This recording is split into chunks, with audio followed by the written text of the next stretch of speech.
préside toujours au destiné des volontaires pour la France, les VPF.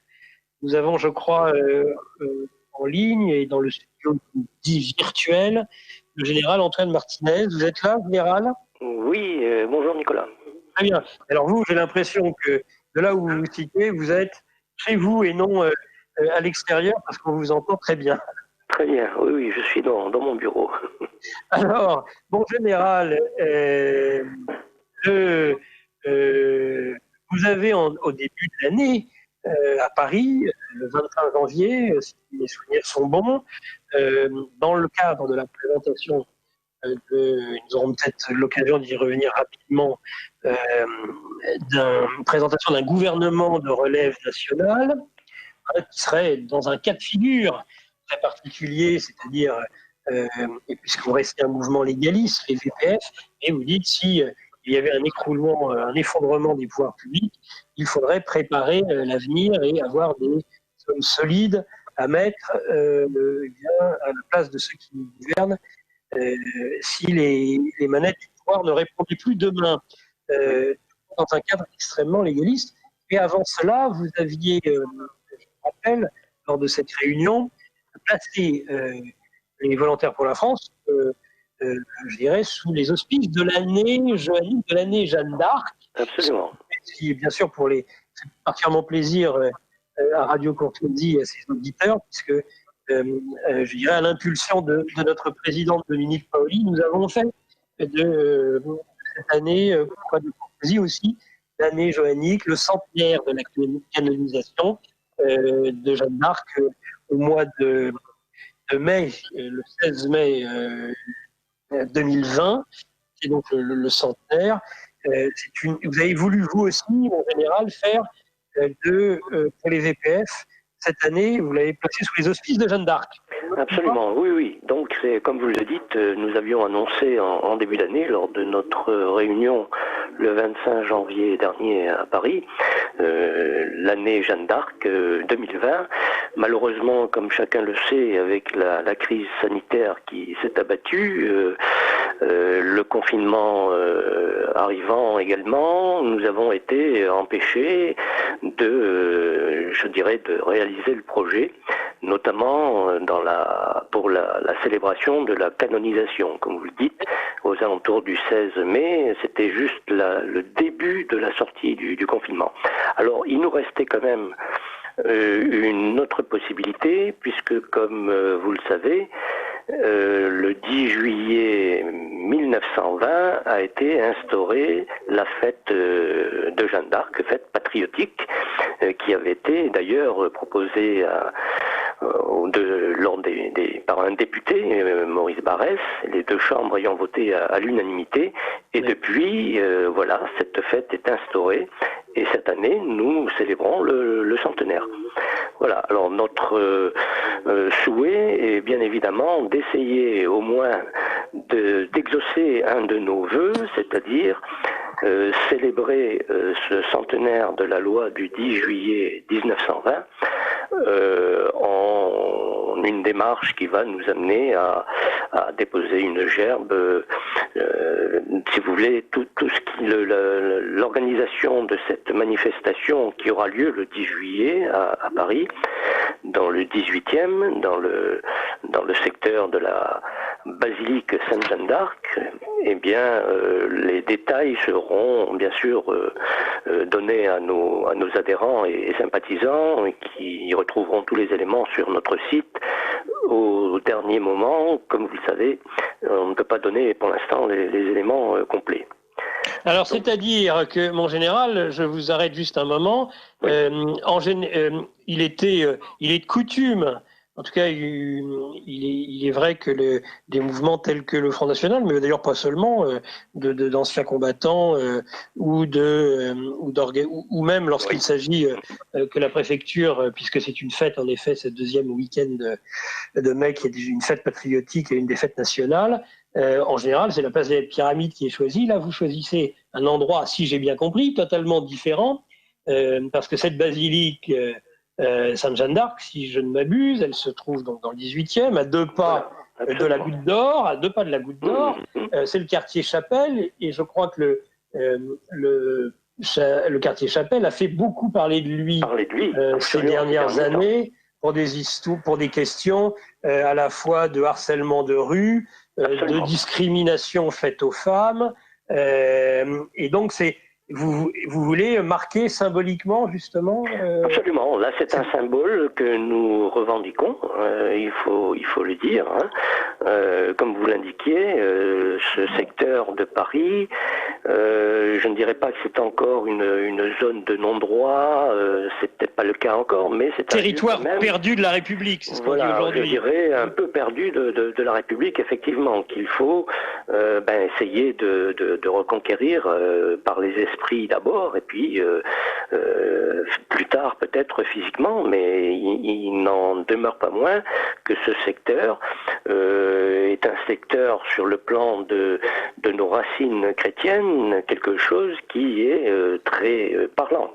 Alors, il est évident qu'au cours de ces dernières années, tout cela a été un peu perdu de vue, mais ça a été remis sous les feux de l'actualité, notamment, comme vous le savez, avec ces camps de migrants que l'on a pu voir dans les secteurs de la Porte de la Chapelle, etc.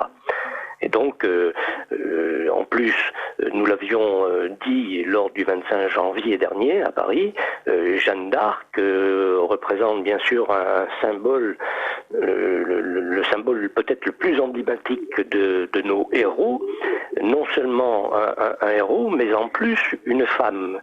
Et les femmes ont été dans l'histoire des personnages qui ont donné l'impulsion, que ce soit Jeanne d'Arc ou Sainte-Geneviève sur Paris, par exemple. Donc, c'est quelque chose à laquelle nous tenons beaucoup. Ben, écoutez, nous reviendrons sur cet événement. Donc, c'est à la fois cette commémoration pour le 10 juillet, qui est en effet, j'ai envie de dire, la dernière, j'ai employé un vocabulaire militaire, mais c'est la dernière fenêtre de tir pour pouvoir commémorer Jeanne d'Arc, puisque sont passées à l'as toutes les cérémonies du mois de mai, du fait du confinement. Et là, en effet, le 10 juillet, d'ailleurs, je crois que la date du 10 juillet a aussi été fixée comme une date de complet déconfinement.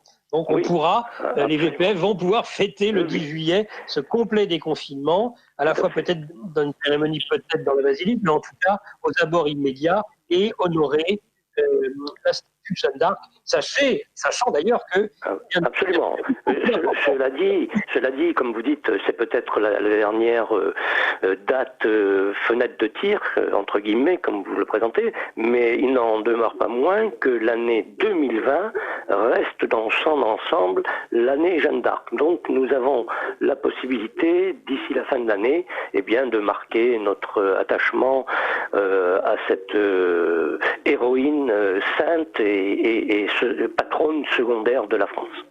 Et je disais, mon général, au statut, et vous savez que dans le statuaire, puisqu'on parle aujourd'hui de la façon la plus ignominieuse qui soit de déboulonner des statues, on a vu les statues du général de Gaulle qui ont été non pas déboulonnées, mais qui a fortement détériorées. On a voulu déboulonner la statue de Colbert, juste en côté de l'Assemblée nationale.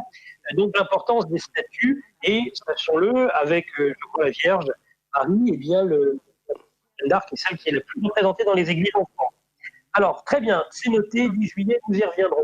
En général, il reste 5 minutes pour nous parler de certaines moutardes, et pas seulement de Dijon, qui doivent vous monter au nez, et faire très fort dernièrement sur, je dirais, le désordre en France. On a parlé des fausses manifestations contre le racisme et une violence policière tolérée, on disait, mais interdite, très fausses manifestations, mais qui ont eu lieu. Et puis, alors, on a eu depuis encore des images sidérantes des guerres urbaines, des conflits ethniques, de bandes à Dijon. Que vous inspire en tant que général ce qui se passe? Est-ce que c'est bien à la hauteur de la situation que d'envoyer des gardes mobiles? Est-ce qu'il ne faudrait pas une intervention militaire, comme ce fut le cas déjà dans des cas de soubresauts tels qu'on les rencontre aujourd'hui? Ne faut-il pas même déclarer la patrie en danger quand on voit une situation de désordre Vous avez parlé, je crois, dans votre communiqué de... Absolument. Alors, si vous voulez, dans un premier temps, je dirais que je suis un peu effaré par les réactions de certains élus, et notamment le premier magistrat de la ville de Dijon, qui a été interviewé sur cette affaire, et pour lui, il n'y a pas d'armes qui circulent. Manifestement, il n'a pas dû voir les vidéos qui circulent sur les réseaux sociaux. Là, je suis abasourdi. En plus, son adjoint, qui est de confession musulmane, je le précise, pour lui, il n'y a pas eu de problème grave dans cette affaire. Il s'est agi simplement pour comment les qualifier, c'est hors la loi, finalement, d'assurer la sécurité des quartiers dans lesquels il se trouvait. Là, on tombe à la renverse. On a la révélation que ces quartiers sont des quartiers effectivement perdus de la République, de non-droit, et que l'ordre qui règne, c'est celui de ces islamistes et qui font finalement la loi. Voilà. Alors, pour revenir au problème que vous évoquez, là, on est quand même dans une situation très grave. Il y a quand même eu des armes à feu qui ont servi, des armes par destination, toutes sortes d'ustensiles pouvant être utilisés comme des armes. Et on est bien dans le cas, je dirais, d'utilisation de moyens qui sont complètement hors la loi. Ce n'est plus l'état d'urgence que l'on a connu, qui a été décrété après les attentats du Bataclan, qui ont duré, l'état d'urgence a duré un moment, mais là, est-ce que ponctuellement, localement, l'état de siège n'est pas de mise? Parce que nous sommes face à des factions, des séditieux, qui sont armés, et on peut dire que c'est une insurrection armée. Donc la question se pose, moi je pose la question, est-ce que nos forces de l'ordre sont en mesure de rétablir l'ordre dans ces conditions? C'est pas évident dans la mesure où, on le sait, les ordres qui sont donnés par le pouvoir politique, eh bien, sont plutôt ambigus, je dirais. Parce que là, on se trouve dans des situations très critiques et des questions se posent. Moi, je pose une question. On a vu ces derniers temps, avec les manifestations que l'on a connues la semaine dernière avec l'affaire Traoré, on est devant un pouvoir qui semble tétanisé, ne pas être en mesure de prendre la bonne décision, des ministres qui s'expriment en proposant des choses complètement ahurissantes. Et donc, la question se pose. L'état de droit est en train de s'effondrer. Alors, on peut se dire aussi, est-ce que c'est véritablement le cas? Est-ce que l'État, le pouvoir est tétanisé?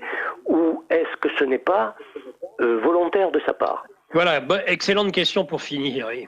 Voilà, je pense que, si vous voulez, on a subi depuis plusieurs années, le peuple français a subi depuis plusieurs années, au cours de manifestations, certaines pacifiques, d'autres qui étaient au départ et qui, au fil des semaines, est passé à la violence, mais une manifestation contre le mariage pour tous ou la PMA, c'est quelque chose de pacifique. Bon, les Gilets jaunes, ça a commencé de façon pacifique également, mais ça s'est terminé de façon très violente, et finalement, le peuple qui souffre n'a pas eu de réponse, puisque l'État est intraitable avec lui.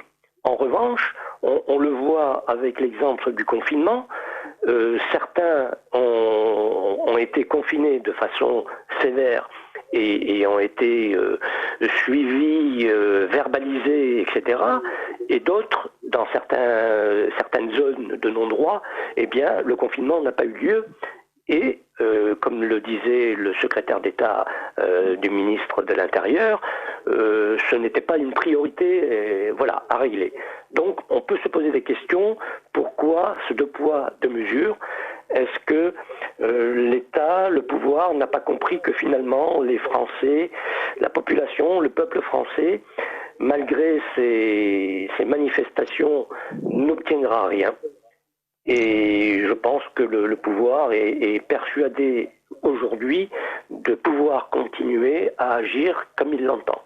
Donc, tout cela met en péril non seulement la vie quotidienne des Français, mais met en péril l'état de droit, met en péril l'État tout simplement. Et combien de temps cela durera, je ne sais pas. En tout cas, il faut que les Français se réveillent et manifestent leur mécontentement. On ne peut pas continuer en l'état en laissant, je dirais, des factions violentes semer le trouble, semer la peur au niveau de la population et faire régner leur loi. Voilà. Merci, mon général. Je serai enchanté de continuer, et peut-être dans 4 semaines, selon l'actualité, cette discussion avec vous. Merci beaucoup, mon général, président des Volontaires pour la France. Bonne soirée. Et à très bientôt. Bonne soirée.